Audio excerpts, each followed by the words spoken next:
नारायणं नमस्कृतं नरं चैव नरोत्तमं देवीं सरस्वतीं व्यासं ततो जयमुदीरयेत्। व्यासाय विष्णुरूपाय व्यासरूपाय विष्णवे नमो वै ब्रह्मदेवाय वसिष्ठाय नमो नमः।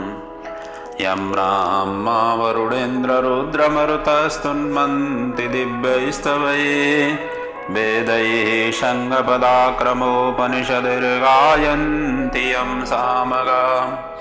ध्यानावस्थिततद्गतेन मनसा पश्यन्ति यं योगिनो यस्यान्तं न विदुसुरासुरगणा देवाय तस्मै नमः। मूकं करोति वाचालं भङ्गं लङ्घयते गिरिं यत्कृपातमहं वन्दे परमानन्दमाधवम्।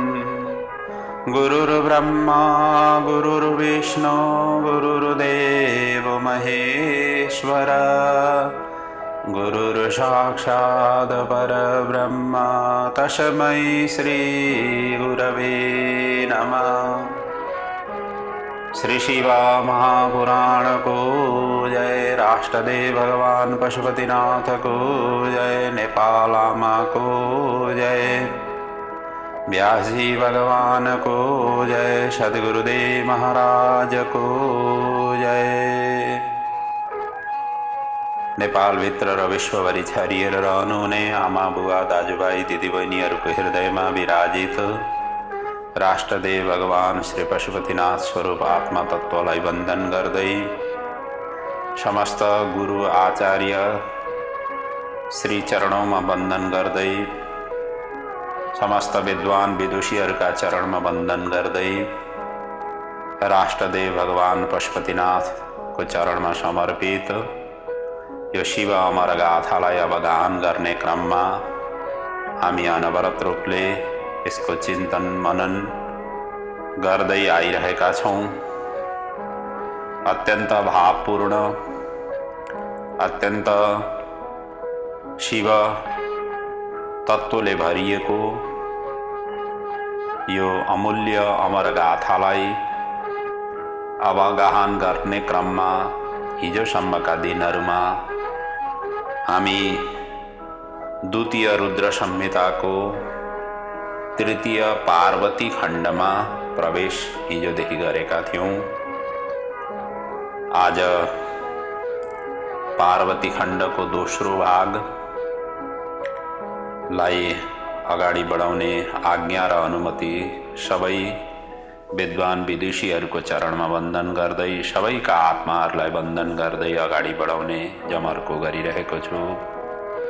आउनुहोस् अत्यन्त रोचक पार्वती खण्डको महिमा, माँ जगदम्बिका पार्वती कसरी धराधाममा आइन्, शिवसँग कसरी विवाह हुन पुग्यो आदि इत्यादि प्रसङ्गहरूले जसको विस्तृत पार्वती खण्डको सार संक्षेप कथा हिजोको प्रसङ्गमा मैले प्रस्तुत गरिसकेको छु र विधिवत रूपले हामी अध्याय पिछेका कथाहरूलाई पछ्याउँदै अगाडि बढिरहेका हिजोदेखि नै सुरु गरेका थियौं र आज षष्ठमा अध्यायदेखिको कथालाई अगाडि बढाउने गइरहेको छु।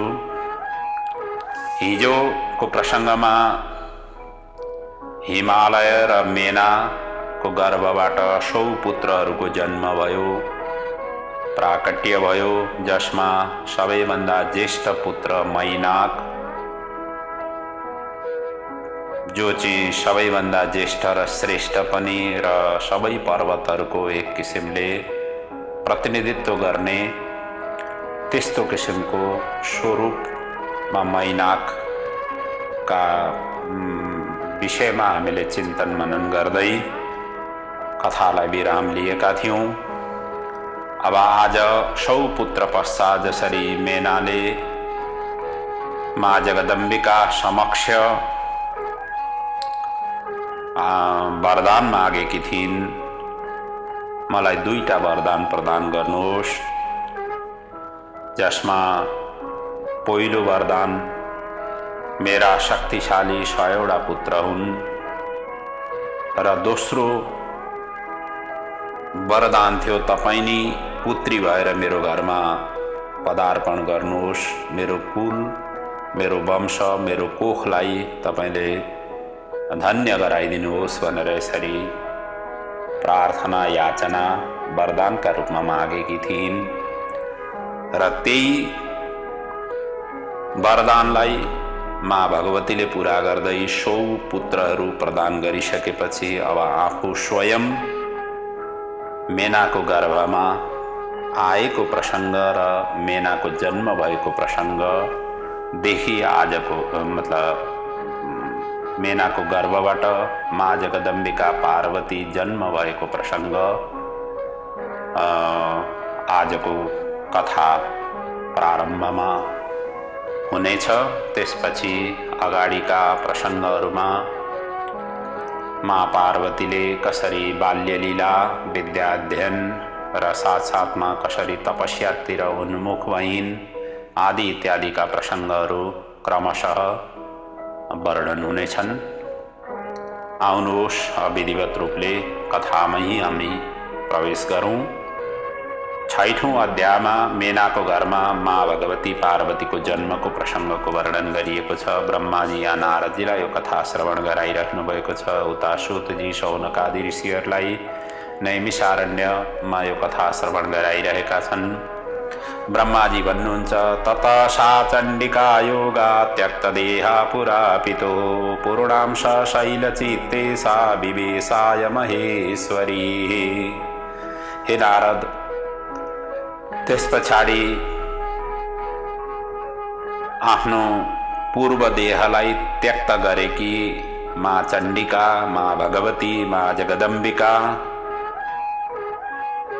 जो आफ्ना पूर्व पिता दक्षको यज्ञमा आफ्नो देहोत्सर्ग गरेकी तिनै नै पूर्णांशः पूर्ण अंश रूपले शैलचित्तेशः शैलराज अर्थात् हिमालय का हृदयमा विवेशाय महेश्वरी त्यसैमा प्रविष्ट गरिन्।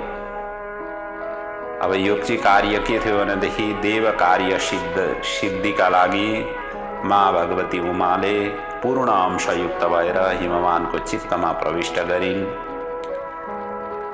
प्रविष्ट गर्ने साथै हिमवान अत्यन्त तेजस्वी र जाजल्यमान हुन पुगे र कल्याणकारी समय आएपछि मेनाको उदरमा शिवाको त्यो पूर्ण परिपूर्ण अंशको उनले आधान गरे। जगतवन्द्या देवी यसरी गर्भमा आएपछि मेना पनि तेजो मण्डलको बीचमा शोभायुक्त अत्यन्त कान्ति लावण्यले भरिपूर्ण भइन्, जसको अगाडि सुन्दर वृक्षहरूमा लटरम्म फलेका फलहरू, सुन्दर पुष्प वृक्षहरूमा लटरम्म सुवासित पुष्पहरूले जुन शोभा बगैँचामा दिइरहेको हुन्छ, ती शोभाहरूका अगाडि ती शोभाहरू पनि मेनाका अगाडि सबै मन्द हुन थाले, फिका हुन थाले। अंग अंगमा कान्ति पुष्टि श्री स्पष्ट रूपले देखाइदिन थालो। मेनाको शरीरमा यस्तो तेजस्वी तेजोमय स्वरूपले व्याप्त उनको शरीर भयो। किन नहोस्, भगवानको विग्रह यदि कुनै पनि माताको गर्भमा विराजित छ भने माताको स्वरूप कस्तो होला हामी कल्पनै गर्न सक्दैनौँ। सम्पूर्ण यो तेजलाई प्रादुर्भूव गर्ने प्रकट गर्ने स्वरूप नै समेटिएर गर्भमा गइसकेपछि त्यो गर्भले कस्तो किसिमको प्रकाशित त्यो शरीरमा व्याप्त गराउँछ, यो कल्पना र उपमा दिने केही वस्तु नै छैन। त्यसैले गर्भमा शिशुहरूको आगमनभन्दा पूर्व माता पिताले अत्यन्त संयमित भएर प्रभुको आराधना गरेर प्रभुलाई अत्यन्त रिझाएर सन्तुष्ट गराएर शुभ मुहुर्तमा गर्भाधान गर्नुपर्ने हुन्छ, जसले गर्दा तेजस्वी ओजस्वी सन्तानको आविर्भाव आफ्नो कुलमा अवतरण हुन सकोस्। त्यसरी आएको सन्तानले आफ्नो त कल्याण गर्छ नि, बितेका 7 पिँढी र आउँदा 7 पिँढी र आफ्नै 7 पिँढी अर्थात् आमातिरका 7 पिँढी, बुवातिरका 7 पिँढी र आफ्ना 7 पिँढी गरेर जम्मा 21 कुलको उद्धार हुन्छ भनेर लेखिएको छ। त्यसैले गर्भाधान हुनुभन्दा पहिले संयमित चित्त भएर साङ्गोपाङ्ग रूपले कुनै त्यस्ता सद्ग्रन्थहरूको आश्रय लिएर अध्ययन गर्ने, चिन्तन मनन गर्ने, जसलाई जुन स्वरूपलाई ज्यादा आकर्षित हुन्छ, जुन स्वरूप प्रति आकर्षित हुन्छ, यस्ता अमूल्य अमर गाथाहरूलाई श्रवण गर्ने, आद्योपान्त पढ्ने, श्रवण गर्ने, चिन्तन मनन गर्ने। त्यस पछाडि आमा बुवा दुवैजनाले सन्तानको अभिलाषा हुनुभन्दा पूर्व भाव यो राख्ने, चित्तमा यो भावना राख्ने कि प्रभु हाम्रो वंशमा, हाम्रो परिवारमा, हाम्रो कुलमा प्रभुको स्वरूप आओस्, जाजल्यमान स्वरूप आओस्। त्यो स्वरूपलाई हामी देख्नका लागि एकदम लालायित छौँ। त्यो स्वरूप हामीले प्राप्त गर्न सकौँ, हामीलाई त्यो आशीर्वाद दिनुहोस् भनेर प्रभुसँग आराधना प्रार्थना गरिसकेर शुभ मुहुर्तमा, शुभ समयमा गर्भको आधान गरियो भने निश्चय नै आज जसरी मेनाले तपस्या गरेर माँ जगदम्बिकाको स्वरूप आफ्नो गर्भमा उनले ल्याउन सफल भइन्, त्यसै गरी भगवान भावना बाट प्रसन्न हुनुहुन्छ। भावना नि हामीले समर्पित गरेर प्रभुप्रति लाग्यौं भने अवश्य भक्तको भावनालाई भगवानले इन्कार गर्नुहुन्न। उहाँ हामीले सोचे जस्तो स्वरूपमा, हामीले चाहे जस्तो स्वरूपमा हाम्रो मनमा चित्तमा आएर विराजमान हुनुहुन्छ र त्यही चित्तकै पुञ्ज स्वरूप तेज नै आफ्नी धर्मपत्नीको गर्भमा गएर विराजित हुन्छ।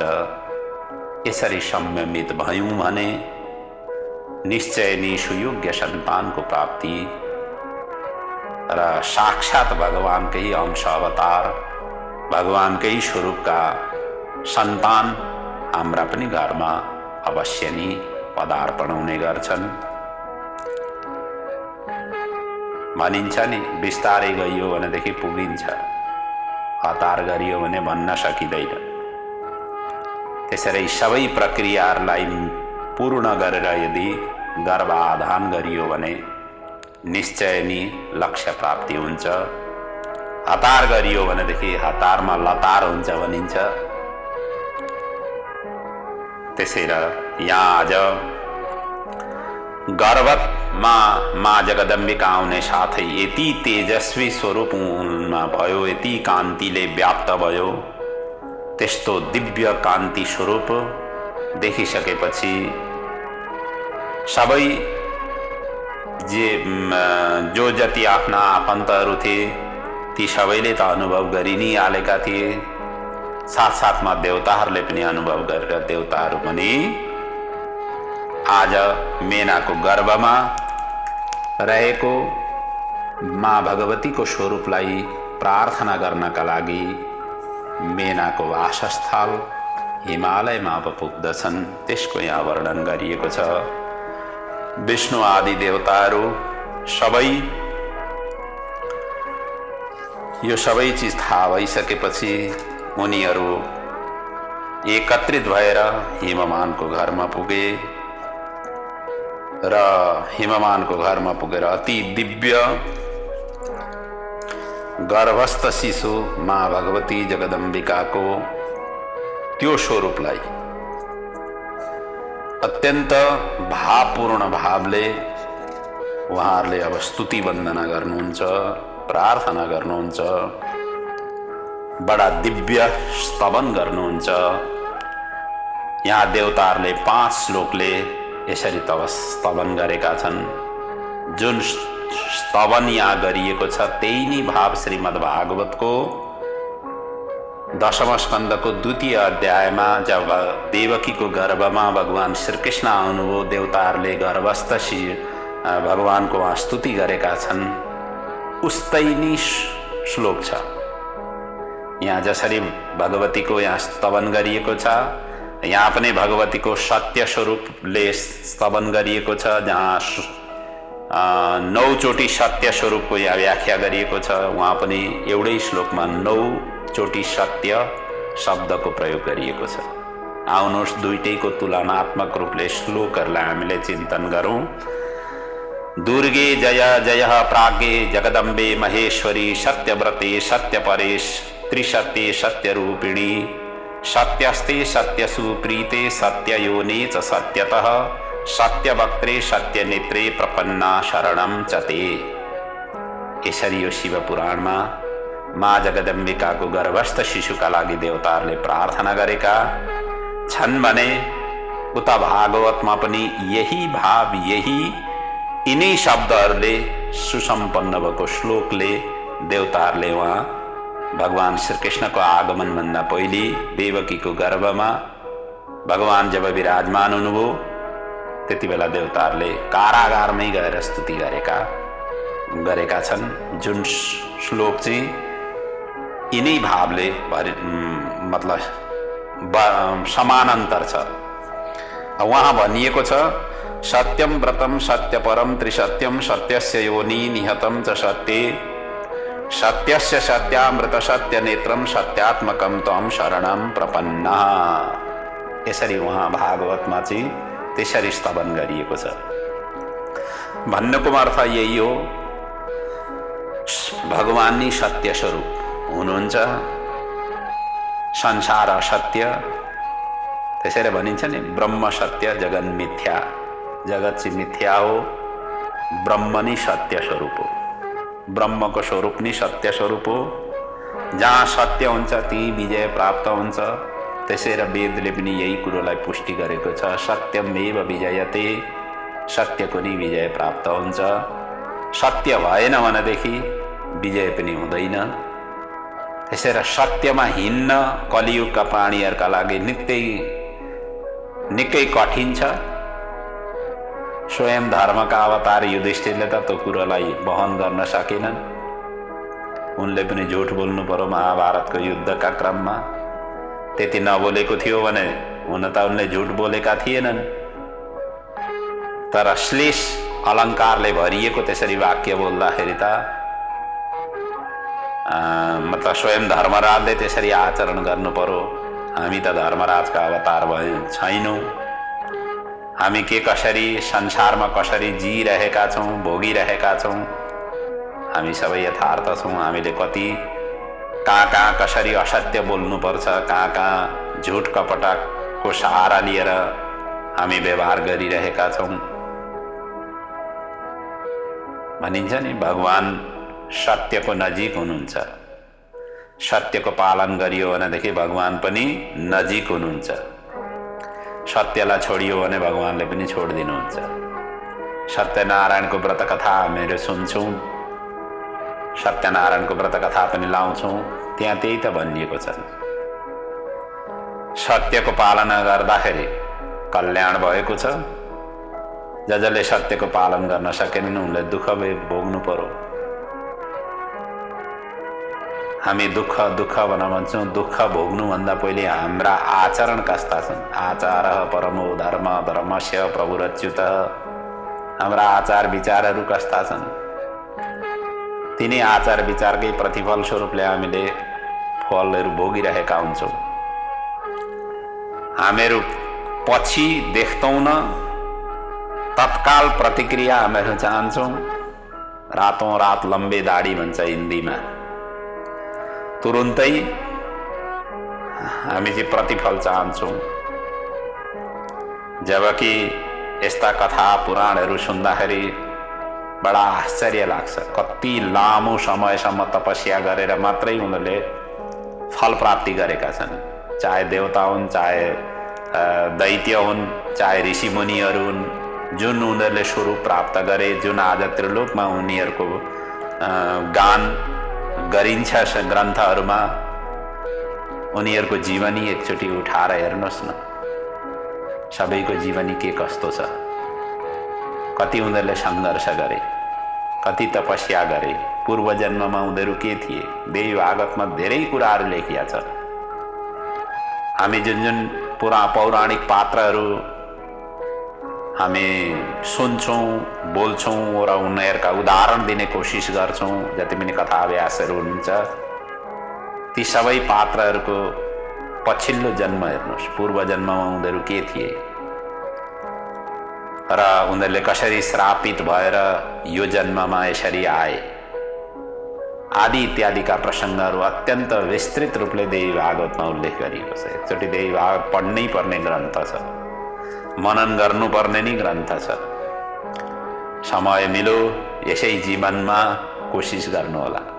शिव पुराण जसरी सुनिराख्नु भएछ, त्यसै गरी देवी भागवत र श्रीमद् भागवतको पनि आद्योपान्त यी तीनटा ग्रन्थ पौराणिक ग्रन्थहरूमा अत्यन्तै ओजस्वी तेजस्वी ग्रन्थहरू हुन्। यी ग्रन्थहरू अध्ययन चिन्तन मनन गरियो भने आफ्नो जीवन एकदम हल्का हुन्छ। हामी त थाहै नपारै भारी भएका छौँ। हामीले धर्म कर्मका विधि प्रक्रियाहरू आराधना गर्ने ती हामीले थाहा नपारै हामी एकदम असमञ्जसमा परेका छौँ। त्यही असमञ्जसको ही मुक्तिका लागि नै हामीहरू ग्रन्थहरू सुन्ने कोसिस गर्छौँ, पूजापाठ गर्ने कोसिस गर्छौँ। यी सबै समस्याको समाधान यी ग्रन्थहरूले प्रदान गर्छ। एकचोटि अवश्य सुन्नुपर्छ। यहाँ माँ भगवतीको पनि सत्य स्वरूपले वन्दना गरिएको छ। देवताहरूले भन्छन्, तपाईँ बिना त्रिलोकमा शोभा छैन, शीघ्र अवतरित भएर देव कार्य सम्पन्न गर्नुहोस्। हामी तपाईँको शरणमा छौँ, तपाईँको कृपाले नै हामी सनाथ हुनेछौँ। यसरी देवताहरूले बडा दिव्य रूपले स्तुति स्तवन गरे। गर्भस्थ माँ जगदम्बिकाको र आफ्ना आफ्ना धाममा फर्किए। यता शिवाको अवतारको समय उपस्थित भयो और जब अवतारको प्रक्रिया सुरु भयो त्यति बेला प्रकृति मण्डल पनि अत्यन्त मनमोहक भएर उपस्थित भयो। जसरी श्रीमद् भागवतमा पनि यसैको वर्णन छ। जसरी भगवान श्री कृष्णको अवतारको समयमा दिशा विदिशा ग्रह नक्षत्र नदी जल वायु जति पनि प्रकृति मण्डल थियो सबै अत्यन्त हर्षित आनन्दित प्रफुल्लित भएर उपस्थित भए। त्यही स्वरूपको यहाँ पनि वर्णन गरिएको छ। नवौं महिना बित्यो, समय पनि देवीको प्रतीक्षारतमा थियो। सर्वत्र शान्त र सौम्य अवस्था उपस्थित भयो। तदा सुसमयः चासीन् शान्तव शुभ ग्रहतारकं नभः प्रसन्नतां यातं प्रकाश सर्वदिक्षुहि। अब यहाँ नक्षत्र ग्रह ताराहरू सबै शान्त भए। किन नहोस्, माँ भगवतीको स्वरूपले उनीहरूले प्रत्यक्ष दर्शन गर्नेछन्, अनुभव गर्नेछन्। यी सबै प्रकृति मण्डलहरू किन प्रसन्न नहुन्? जसको कृपाले उनीहरू यो स्वरूप प्राप्त गरेका छन्, आज उनीलाई नै आफ्नो इर्द गिर्दमा देख्न पाउने भए, अनुभव गर्न पाउने भए। वायु त्यसै प्रसन्न भयो। माँ भगवतीको अङ्गको कान्ति, अङ्गको स्पर्श गरेर म एकदम प्रसन्न हुनेछु। जल त्यसै गरी प्रसन्न भयो। सूर्य चन्द्र ग्रह नक्षत्र सबैले अब साक्षात रूपले दर्शन गर्न पाउने भए। सबैका सबै प्रसन्न भए। आकाश स्वच्छ भयो। सबै दिशा विदिशा प्रकाशित भए। वन ग्राम समुद्र सही सम्पूर्ण भूतलमा मङ्गलमय स्वरूप प्रस्फुटित भएको त्यस्तो किसिमको स्वरूप उपस्थित भयो। तलाब नदी कुवाहरूमा कमल फुलिरहेका थिए। शीतल मन्द सुगन्ध हावा प्रवाहित भइरहेको थियो। सज्जनहरू प्रसन्न र दुष्टहरू दुखी भएका थिए। दुष्टहरूलाई त यही थियो नि, मा जगदम्बिका प्रकट भइसकेपछि दुष्टहरूको संहार गर्नुहुनेछ। त्यसैले उनीहरू सबै सशङ्कित भएका थिए, दुखित थिए। देवताहरू आकाशमा आएर दन्दुबी बजाउन थाले, नगडा आदि बजाउन थाले, गन्धर्व गाउन थाले, अनि उता अप्सराहरू नाच्न थाले। माथि आकाशबाट अब हिमालय पर्वत मेनाको घरको माथिमा पुष्प वृष्टि हुन थालो। सबैले जय जयकारका ध्वनिहरू लगाउन थाले। यस्तो अत्यन्त दिव्य सुहावना स्वरूप जब प्रस्तुत भयो, वसन्त ऋतु आयो, चैत्र महिना शुक्ल पक्ष नवमी तिथि, भगवान श्री रामजी भी नवमी तिथिमै प्रकट हुनुभयो। यहाँ भगवतीको पनि माँ जगदम्बिकाको पनि प्राकट्य नवमी तिथि यहाँ उल्लेख गरिएको छ। वस्तुतस्तु त अष्टमी नवमी यी दुईटै तिथि माँ भगवतीका प्राकट्यका स्वरूप मानिन्छन्। र नवमी तिथि मृगशिरा नक्षत्र अर्धरात्रिको समय उपस्थित भयो। सुगन्ध हावा प्रवाह भयो। यहाँ अर्धरात्रिको समय उल्लेख गरिएको छ। जसरी भगवान श्री कृष्ण अर्धरात्रि भाद्र कृष्ण अष्टमीको दिन अर्धरात्रिको समयमा प्रकट हुनुभएको थियो, त्यसै गरी यहाँ चैत्र महिनाको शुक्ल पक्ष नवमी तिथिको अर्धरात्रिको समय भनिएको छ। सुगन्ध हावा प्रवाह भयो। शान्त अग्नि प्रज्वलित हुन थाल्यो। बादल आकाशमा गर्जन थाल्यो। शीत बिन्दु युक्त मन्द मन्द वर्षा हुन थाल्यो। उता भगवान भोलेनाथ अत्यन्त प्रसन्न भए। सबै शिव परिकरहरू अत्यन्त प्रसन्न भइरहेका थिए।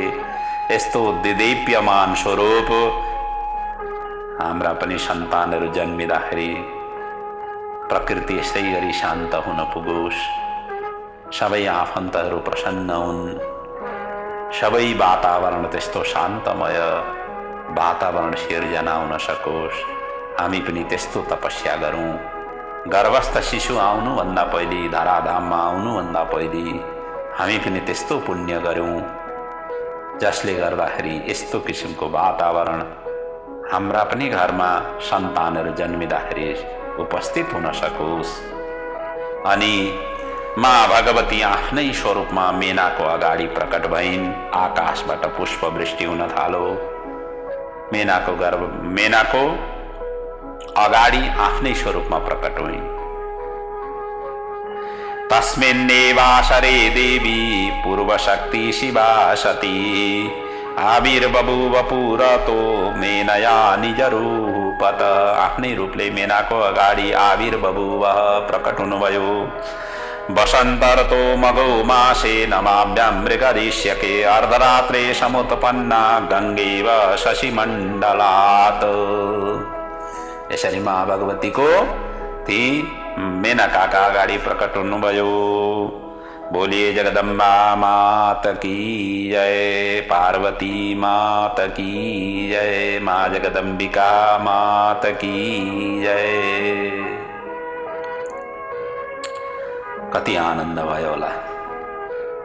जहाँ जुन घरमा यस्ता दिव्य भगवत विग्रहहरू प्रकट हुन भनेको कति अहोभाग्य, कति गर्वको महसुस आमा बुवाले गर्छन्, आफ्ना परिवार आफन्तहरूले गर्छन्। कस्तो देदीप्यमान स्वरूप यहाँ उपस्थित भयो। माँ भगवतीको यस्तो दिव्य जाजल्यमान स्वरूप मेनाले देखिन्, प्रत्यक्ष अनुभव गरिन्। भगवानको विग्रह गर्भमा आए तापनि त्यो गर्भकै स्वरूपबाट जन्मिने होइन, जसरी हामी जन्मिन्छौँ। भगवान त अझ हुनुहुन्छ, उहाँ त जन्मिनुहुन्न, उहाँद्वारा हामी सबै जन्मिएका हौँ। भगवानले त जन्माउनुहुन्छ। भगवान न जन्म हुन्छ न मृत्यु हुन्छ। मृत्यु त हाम्रो हुन्छ। हामी सबै प्राणी जो जन्मिएका छौँ तिनीहरूको मृत्यु हुन्छ। भगवान त न जन्मिने हुन्छ न भगवानको मृत्यु नै हुन्छ। त्यसरी यसरी प्रकट हुनुभयो। देवताहरू एकत्रित भएर देवीको भव्य स्तुति गरे। उहाँ यता नीलकमलकै समान देवीको मनोहर छवि देखेर मेना भाव विभोर हुन पुगिन्। दर्शन मात्रले सम्पूर्ण ज्ञान उनलाई प्राप्त भयो। हर्षका आँसुले अत्यन्त, अब जब ज्यादा खुसी हुन्छ आँखाबाट आँसु झरिहाल्छ, हामी सबैले थाहा भएकै हो। त्यही स्वरूप मेनालाई पनि भयो। तर यहाँ गदगद भएर 3 श्लोकले मेनाले यहाँ प्रार्थना गरिन्। हे जगदम्बा, तपाईले ठूलो कृपा गर्नुभयो, म जस्तोको घरमा आउनुभयो, म धन्य भएँ। तपाईँ नि सम्पूर्ण शक्तिहरूकी आद्या शक्ति हुनुहुन्छ, तिनै लोककी जननी हुनुहुन्छ। अबदेखि मैले ध्यान गर्दा यही रूपमा मलाई दर्शन दिने गर्नुहोस्। यति बेला भने पुत्री भएर लीला गरिदिनुहोस्। कृपां कुरु महेशानि मम ध्यान स्थिता भव। एतद्रूपेण प्रत्यक्षं रूपं देहि सुता समम। सुता जसरी सानी छोरी का रूपमा मलाई तपाईको बाल लीला को अनुभव आनन्द प्रदान गर्नुहोस्। तपाईको यो देदीप्यमय स्वरूप जब मैले चाहन्छु, जब म सोच्दछु, त्यति बेला ध्यानमा आइदिनु होला। तर अहिले चाहिँ बालिका बनेर, सानी छोरी बनेर मसँग ती सबै लीलाहरू गर्नुहोस् भनेर यसरी प्रार्थना गरिन्। माँ जगदम्बिकाले उत्तर दिँदै भनिन्, हे मेना, तिमीले मेरो पूजा व्रत तप र सेवा गर्यौ। म प्रसन्न भएर तिम्रो सामु यो रूपमा प्रकट भएकी हुँ। सामान्य बालिका भएर प्रकट भएको भए तिमीले मेरो यो रूप देख्न पाउने थिएनौ। म सामान्य रूपमा परिणत हुनेछु, पृथ्वीमा लीला गर्नेछु, देवताहरूलाई सहयोग गर्नेछु र शिव पत्नी भएर सज्जनहरूको सङ्कटलाई उद्धार गर्नेछु। यसैका लागि मैले तिमीले गरेको तपस्याबाट प्रसन्न भएर शिवको वियोगलाई शान्त प्रदान गर्नका लागि म प्रकट भएकी हुँ। देवकार्यं करिष्यामि लीलां कृत्वाद्भुतां छितौ। शम्भुपत्नीं भविष्यामि तारयिष्यामि सज्जनात्। सबैको म उद्धार गर्नेछु भनेर माँ भगवती शान्त भइन् र हेर्दा हेर्दै नवजात पुत्रीको रूपमा परिवर्तित भइन्। बोलिए जगदम्बा मैया की जय, पार्वती मात की जय।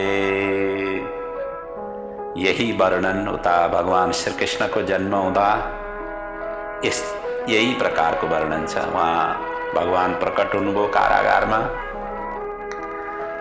र सबै उपदेश दिएर अब यहाँ बस्नु उचित छैन, म बालक भइसकेपछि मलाई लिएर गोकुलमा जानु भनेर वसुदेवलाई उनले हराए र सानो बालकको रूपमा आफूले आफैलाई परिणत गरे। त्यस्तो किसिमको वर्णन उहाँ श्रीमद् भागवतमा वर्णन गरिएको छ। यहाँ पनि त्यही किसिमको वर्णन यहाँ आयो। अब अगाडिका प्रसङ्गहरूमा माँ जगदम्बिकाको नामाकरणको प्रसङ्ग छ, बाल लीलाको प्रसङ्गको वर्णन छ, उनले अध्ययन विद्या अध्ययन गरेको प्रसङ्ग छ। त्यस पछाडि नारदजीले हिमवानलाई पुत्रीको विवाह शिवासँग गर्नका लागि सल्लाह दिएको प्रसङ्गहरूका वर्णन छन्। ब्रह्माजी अगाडि भन्नुहुन्छ, ततो मेना पुरसा वै सुता भूत्वा महादुती चकार रोदनं तत्र लौकिकी गतिमाश्रिता। लौकिक गतिको आश्रय लिएर अन्तपुरमा अब माँ जगदम्बिका सानी बालिका भएर रुन थालिन्। अन्तपुरका स्त्रीहरूले त्यति बेले हर्षले गदगद हुन पुगे। नीलकमल सदृश तेजस्विनी कन्यालाई देखेर हिमालय अतिशय आनन्द विभोर हुन पुगे। दान मान उत्सव सहितले जात कर्म संस्कार आदि सुसम्पन्न भयो। अथो शुभ मुहूर्तेस्मिन् हिमवान् मुनिभिः नाम करोत्सुता यास्तु कालीत्यादि सुखप्रदम्।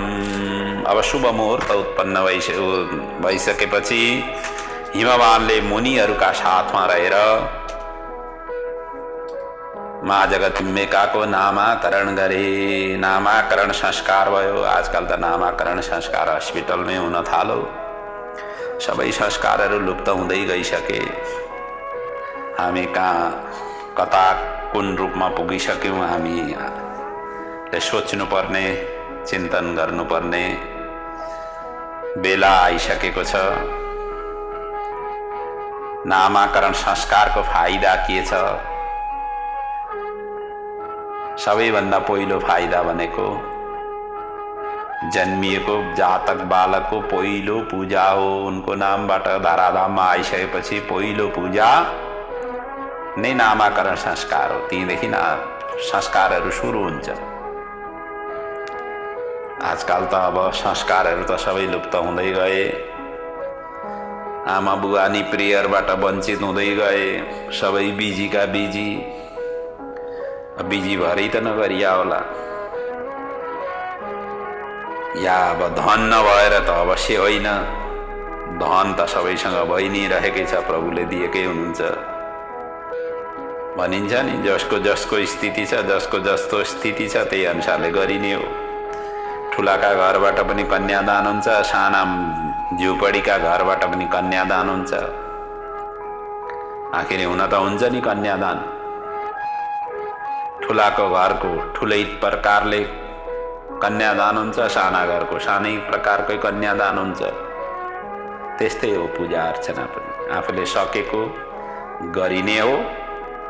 प्रभुले जति जे जस्तो दिनुभएको छ दिल खोलेर गरिने हो।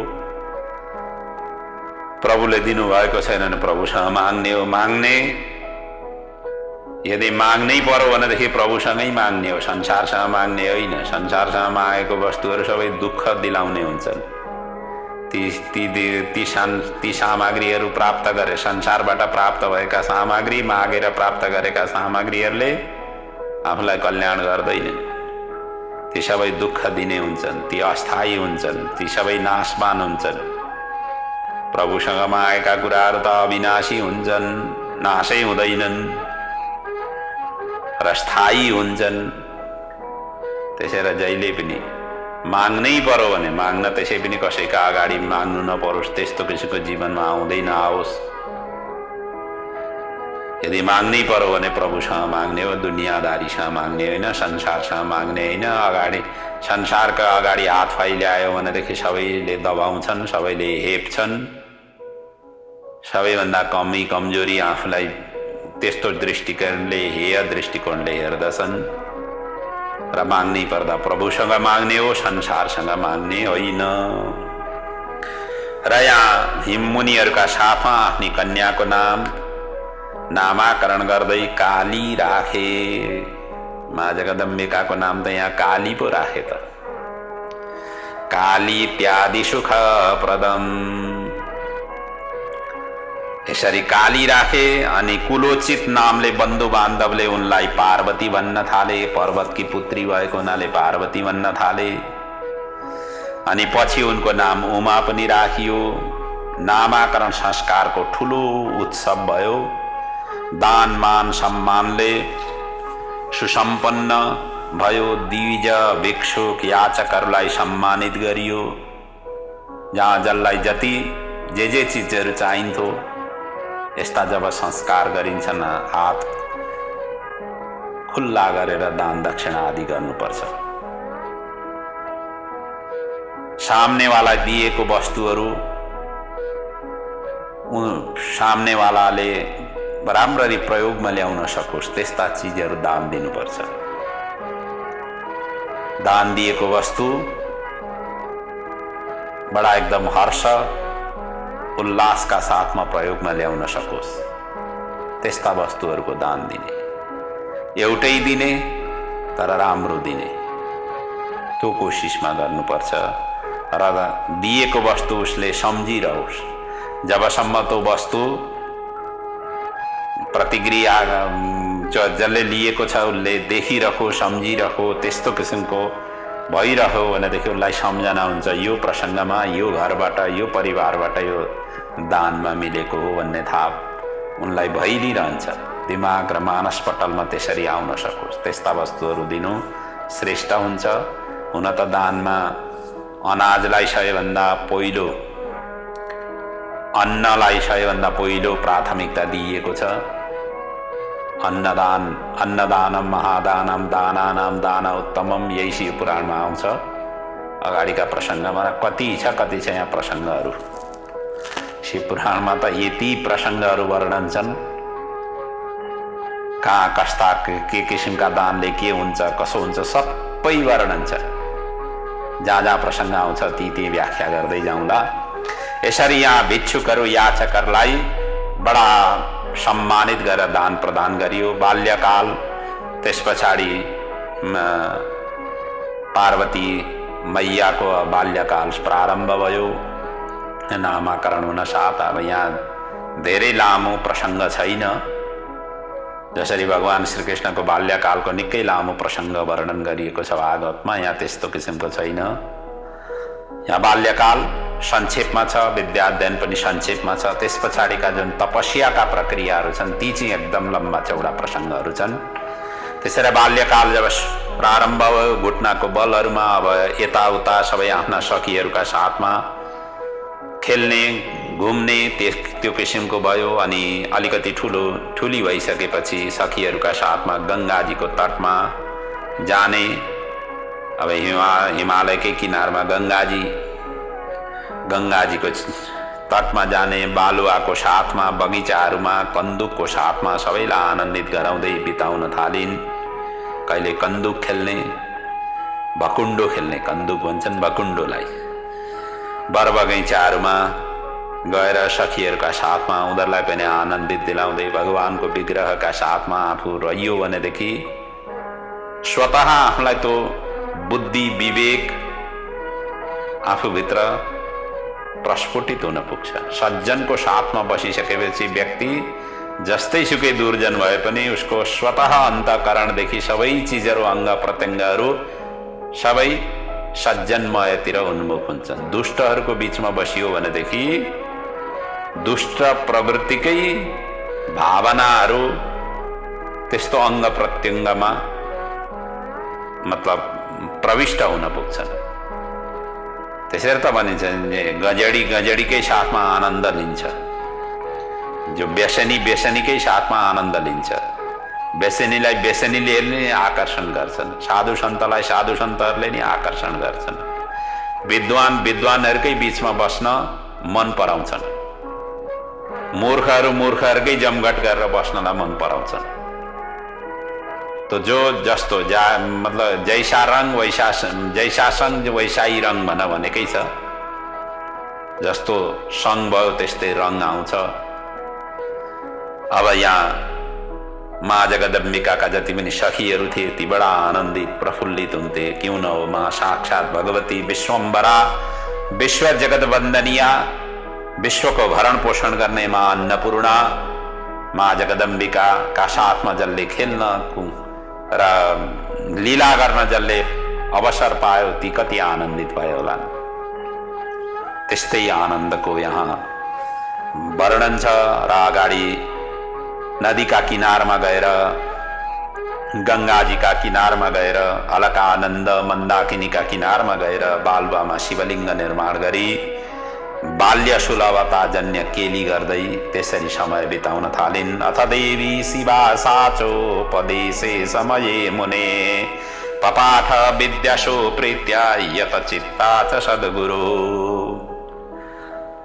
अविद्याध्ययन यहाँ श्रेष्ठ गुरुहरूको सान्निध्यमा हुन थाल्यो। समय आएपछि पूर्वजन्मको संस्कारले सम्पूर्ण विद्या एकैपल्ट सुन्दैखेरि पुगिहाल्थ्यो। आज पनि कतिपय बालकहरूमा त्यो मेधा शक्ति अत्यन्त प्रखर भएर देखिन्छ। कतिपय घरका कतिपय सुयोग्य सन्तानहरूको मेधा शक्ति, उनीहरूको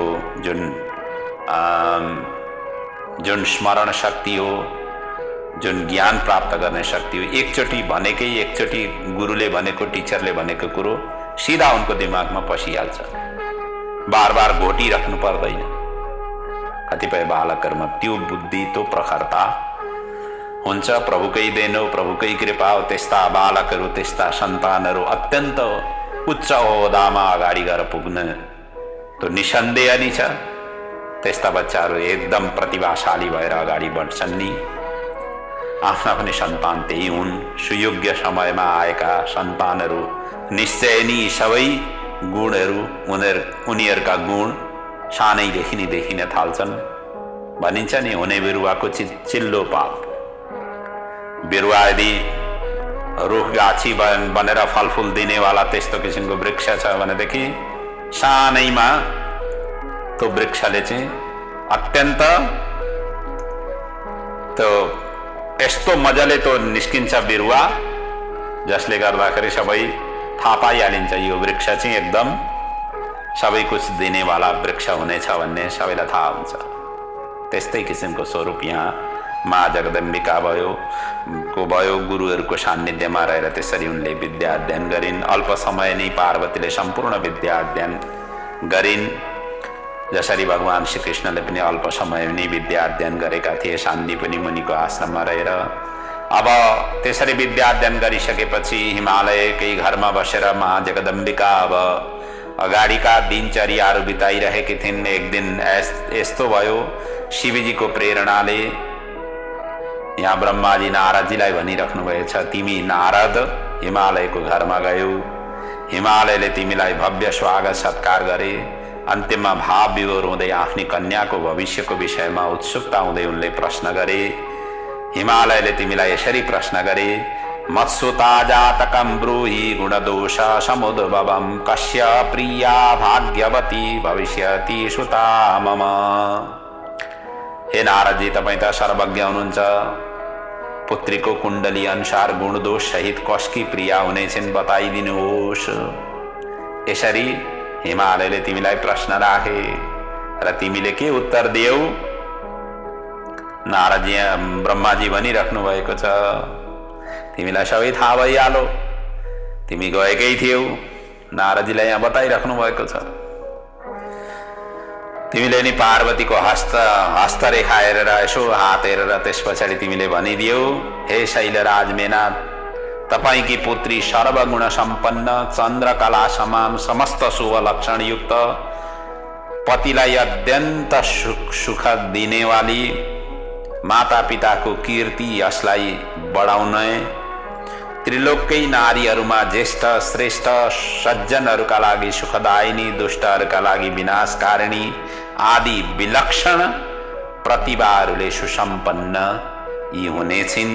भविष्यमा त्यस्ती उज्जवल, त्यस्ती श्रेष्ठ, त्यस्ती ज्येष्ठ यी कन्या हुनेछिन्। यसरी सारा वृत्तान्त क्यों न हो, भगवानका स्वरूपमा यी सबै गुण भएनन् भने कसका चाहिँ स्वरूपमा गुण हुन्छन्? यो त स्वतः स्वाभाविकै कुरो थियो। अनि अन्तिममा के भनिदियो भनेदेखि, तर यिनको एउटा हस्तरेखाले चाहिँ पति यिनको अलिकति योगी, निर्गुण, दिगम्बर, कामवासनाले शून्य र माता पिता विहीन हुनेछन्। यो कुरो चाहिँ अब उनले भनिदिए, सबै चिज राम्रो भनिदिए। अब पति चाहिँ इनका श्रीमान चाहिँ कस्ता हुनेछन् भनेदेखि योगी, निर्गुण, दिगम्बर, काम वासना शून्य आदि इत्यादि भनिदिए। योगी नग्नो अगुणो अकामी मातृ तात विवर्जित अमानो अशिववेशश्च पतिरस्या किले दृश। पतिको स्थानमा चाहिँ यस्तो किसिमको ग्रह छ है, यस्तो किसिमको दृष्टि छ। अब नारदजीले यति भनिसकेपछि मेना र हिमालयलाई त पुगिहाल्यो नि। उनीहरू त अत्यन्त दुखित भए। सबै चिज राम्रो राम्रो राम्रो राम्रो भन्दै भन्दै भन्दै गइसकेपछि अन्तिममा अब कन्याको त घर गृहस्थी नै हो सबैभन्दा ठुलो। अब घर गृहस्थीका स्वामी त्यस्ता किसिमका भइसकेपछि यिनको कसरी जीवन अगाडि बढ्ने? यिनको गृहस्थी जीवन त सबै चौपट हुने रहेछ। काम वासना शून्य गृहस्थी हुनु भनेकै कामलाई ऊर्जा दिने हो। माता पिता विहीन, जसको माता पिताको ठेगानै छैन, त्यस जसको कुल परम्पराको ठेगानै छैन त्यहाँ कसरी त्यस्ता वर पाइसकेपछि हामी कसरी सुशोभित हुने, हामी कसरी गर्व गर्ने भनिन्छ नि। कन्या वरयते रूपम माता वित्तं पिता श्रुतम बान्धवा कुलमिक्ष्यन्ति मिष्ठान्नम वितरे जना। अब बान्धवहरूले त कुल घरान नि हेर्छन्, कहाँ दिए छोरी, कहाँ दिए छोरालाई कहाँबाट बुहारी लिएर आए, त्यसैको कुलदुधी हुन्छ। अब त्यहाँ बान्धवहरूका अगाडि त हामीले के देखाउनु जसका आमा बुवाको ठेगानै छैन, त्यस्ता वरलाई हामीले कसरी कन्या दिनु? बडा चिन्तित हुन पुगे, दुखित भए। अनि माँ पार्वती जगदम्बिका चाहिँ भित्रबाट सुनिरहेकी थिइन्। यो स्त्री स्वभाव नै त्यस्तै हुन्छ, बुवा आमा काहीँ कुरो गरिरहेका छन्, ती माथि आफ्नो छोरीकै विषयमा कुरो गरिरहेका छन्, छोरीलाई त झन् उत्सुकता भइहाल्छ। ती माथि यहाँ हात देखाइरहेका थिए, सारा कुछ वृत्तान्त वर्णन गरिरहेका थिए। गर्दा गर्दै त्यति भनिदिए, त्यति भनिदिने साथै महापार्वतीले अब सुनिन्, यो सबै चिज थाहा पाइहालिन्। थाहा पाइसकेपछि उनले हात हेरेर यो सबै वर्णन गरिरहेका थिए। उनी चाहिँ अत्यन्त प्रसन्न हुन पुगिन्। यी सबै गुणले युक्त भएका त भगवान शिवजी नै हुन् र म शिवजीलाई नि वरण गर्नका लागि अवतरित भएकी हुँ। उनलाई त यसै शिवजी मात्रै छन्। बडा भित्रैदेखि प्रसन्न हुन पुगिन्, सन्तुष्ट भइन्। अब यता नारदजीको वाक्य असत्य त हुनै सक्दैन, देवर्षि हुन्, देवताहरूका पनि ऋषि हुन्। त्यसैले पार्वती त शिवचरणको ध्यानमा तुरुन्तै मग्न भइन्। उता हिमालय र मेना चाहिँ मनै मन अब दुखित भए र फेरि हिमालयले सोध्न पुगे, त्यसो भए कन्यालाई त्यस्तो कामना शून्य वर नपाओस् भनेर के उपाय गर्नु उचित छ, त्यो पनि बताइदिनुहोस्। यसरी उनले प्रश्न राखे। नारदजीले अन्तिममा भनिदिए कि हातको रेखा ब्रह्माजीको लिपि हो, यो त असत्य हुँदैन, परिस्थिति अनुसार सामना गर्नु नै उचित हुन्छ। कररेखा ब्रह्मलिपिर नम्रेशा भवतीर ध्रुवम। करको रेखा अर्थात हस्तरेखा त्यो त ब्रह्माजीको लिपि हो, यसलाई त मेटाउनै मिल्दैन, मेटाउनै सकिँदैन। जे भाग्यमा लिएर आएको छ त्यो त भोग्नै पर्ने हुन्छ भन्दै फेरि नारदजीले सम्झाउनुहुन्छ, मैले जस्तो वरको ऋण यहाँ व्याख्या गरे त्यस्तो लक्षणयुक्त त भगवान शङ्करमा मात्रै छ। उनीसँग भएका सबै कुलक्षणहरू पनि सद्गुणका समान हुन्छन्। त्यसैले आफ्नी कन्याको हात अब शिवजीलाई नि दायाँ बायाँ नगरिकन भगवान शिवजीलाई नि सुम्पिनु उचित हुन्छ। तस्मात् शिवाय कन्या स्वाम शिवाम देहि विवेकत। आफ्नी शिवा कन्या चाहिँ शिवलाई नि प्रदान गर्नु, यसैमा नि तिम्रो कल्याण हुनेछ। शिवजी सबैका ईश्वर, सेव्य, निर्विकार, सामर्थ्यशाली, आशुतोष र अविनाशी हुन्। विशेष रूपले उनी तपस्याद्वारा प्रसन्न हुन्छन्। शिवाले तपस्या गरिन् भने, माँ जगदम्बिकाले तपस्या गरिन्, पार्वतीले गरिन् भनेदेखि यो सबै काम सबै सम्भव हुन सक्छ। तपस्याले नि उनलाई वशमा गर्न सकिन्छ, अर्थो त केही नि उपाय छैन। शम्भोश्चितं वशे चैषा करिष्यति तपस्विनी। तपस्याद्वारा नि भगवानलाई प्रसन्न गर्न सकिन्छ, भगवानको प्राप्ति गर्न सकिन्छ। तपस्या गर्न सकियो भनेदेखि भगवान नजिक हुनुहुन्छ। त्यसैले तपस्या गर्ने त्यस्तो किसिमको वातावरण अनुकूल बनाउनका लागि अब अगाडि प्रयत्न गर्नुहोस्, यो सूचना। र यी दुवैको युगल जोडी उच्च कोटिको हुनेछ। तपाईकी कन्यालाई प्राप्त गरेर नै शिवजी अर्धनारीश्वर हुनेछन्। तपाईले आफ्नी कन्या शिवजीलाई दिएर शनाख्त हुनुहुन्छ नै, साथमा देवताहरूको कार्यहरू पनि सम्पन्न गर्नुहुनेछ। यो गोप्य रहस्य थियो, मैले यहाँ बताइदिएँ। तपाईँको जिज्ञासा देख्दै तपाईँ सशङ्कित हुनुभएको थियो, त्यसैले मैले सारा वृत्तान्त बताइदिएँ। अब यो कुरालाई कतै पनि व्यक्त नगर्नु, अब यस कार्यमा लाग्नु कसरी हुन्छ। शिवजीलाई तपस्या गर्ने, शिवजीको तपस्या गर्ने र त्यो पनि जगदम्बिका पार्वतीले तपस्या गरेको खण्डमा यो कार्य सिद्धि हुनेछ, यसरी नारदजीले बताइदिनु भयो। अनि अन्तिममा हिमालयले भन्छन्, हे ज्ञानी नारद, शिवजी त निर्विकारी र निर्गुण हुनुहुन्छ, उनले कसरी सगुण रूपवाली हाम्री कन्या वरण गर्ने छिन्, यो सन्देह पनि मलाई सन्देह पनि छ, यसलाई पनि यो पनि बताइदिनुहोस्। पूर्वकालमा सती समक्ष उनले एउटा प्रतिज्ञा गरेका थिए, तो मलाई अझैसम्म याद छ, म तिमी अतिरिक्त अन्य कन्याको पानी ग्रहण गर्ने छुइनँ भनेर उनले वचन दिएका थिए। न त्वामृतेन्यवरये दाक्षायणी सती प्रिये भार्यार्थं न गृहीष्यामि सत्य एतत् ब्रवीमि ते। यसरी उनले प्रतिज्ञा गरेका थिए, म तिमीभन्दा अर्की कन्याको म वरण गर्ने छुइनँ, पानी ग्रहण गर्ने छुइनँ भनेर यसरी प्रतिज्ञा गरेका थिए। अब यो कसरी सन्देह निवारण हुन सक्छ, यी त अर्की कन्या भइन्। यसरी हिमालयले फेरि शङ्का व्यक्त गरिसकेपछि नारदजीले फेरि उत्तर दिन्छन्। उनले सम्झाउँदै भने, हे शैलराज, हे हिमालय, हे हिमाचल, त्यही सती नै तिम्रो घरमा पुत्री बनेर आएकी हुन्, त्यो कुरो तिमीले किन थाहा नपाइरहेका छौ, या थाहा पाएर पनि अबुझ जस्तरी किन सोधिरहेका छौ। शिवजीको प्रतिज्ञा अनुसार पनि यिनै कन्यासँग मात्र यिनी पानी ग्रहण गर्नेछन्, तपाईँ निश्चिन्त हुनुहोस्, तपाईलाई केही चिन्ता लिने जरुरतै छैन। त्यसपछि भने शङ्का निवारण हिमालयको भयो। मेना र हिमालय प्रसन्न हुन पुगे। हर्षयन् गिरिराजं च मेनाकां तनयै सह।